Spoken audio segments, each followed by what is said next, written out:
1 week ago, Turkish forces crossed into Syria. Earlier this week, President Trump took decisive action to call on Turkish forces to stand down, to end the violence, to agree to negotiations.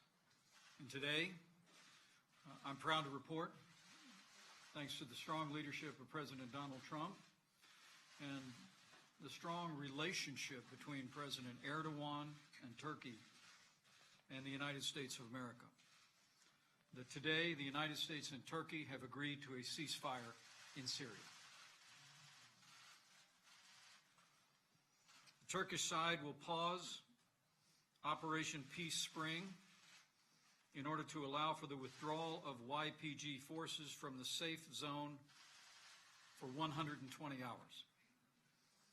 All military operations under Operation Peace Spring will be paused, and Operation Peace Spring will be halted entirely on completion of the withdrawal.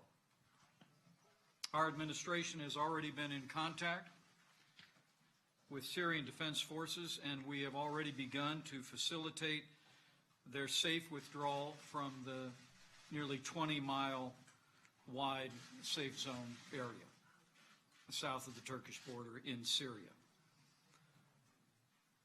Let me say this also includes an agreement by Turkey to engage in no military action against the community of Kobani.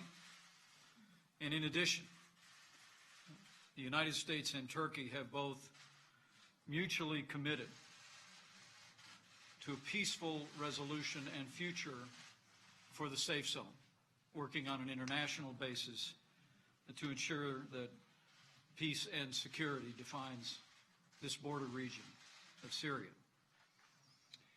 In addition to the settlement today with the ceasefire, Turkey and the United States mutually committed to the defeat ISIS activities in northeast Syria.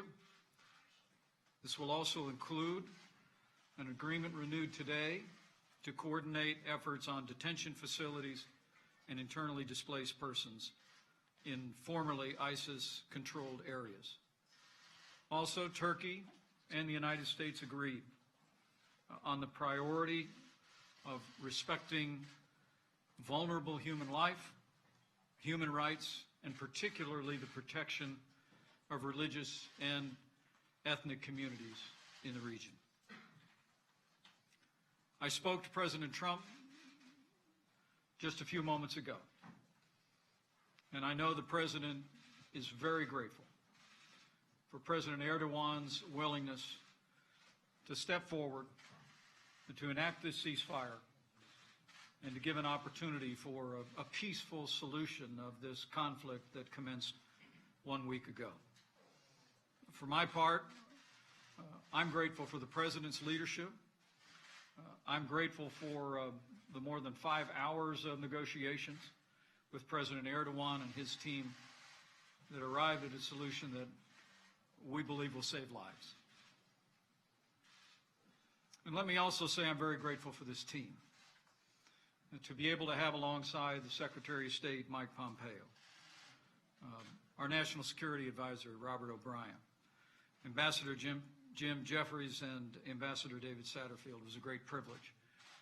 And each of the members of this team contributed equally to achieving this outcome, which is a great contribution to security in this region, and it's a great contribution to the strong and enduring relationship between the United States of America and Turkey.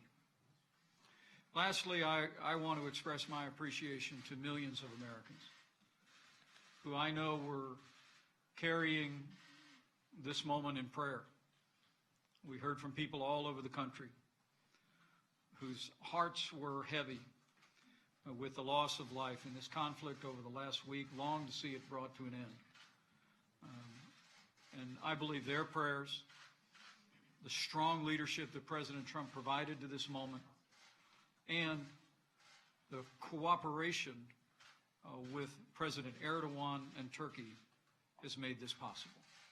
So again, let me say A week after Turkish forces crossed into Syria, Turkey and the United States of America have agreed to a ceasefire in Syria.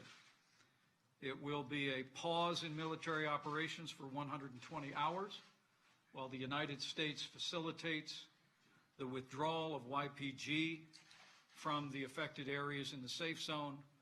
And once that is completed, Turkey has agreed to a permanent ceasefire, and the United States of America will work with Turkey, will work with nations around the world to ensure that peace and stability is the order of the day in this safe zone on the border between Syria and Turkey.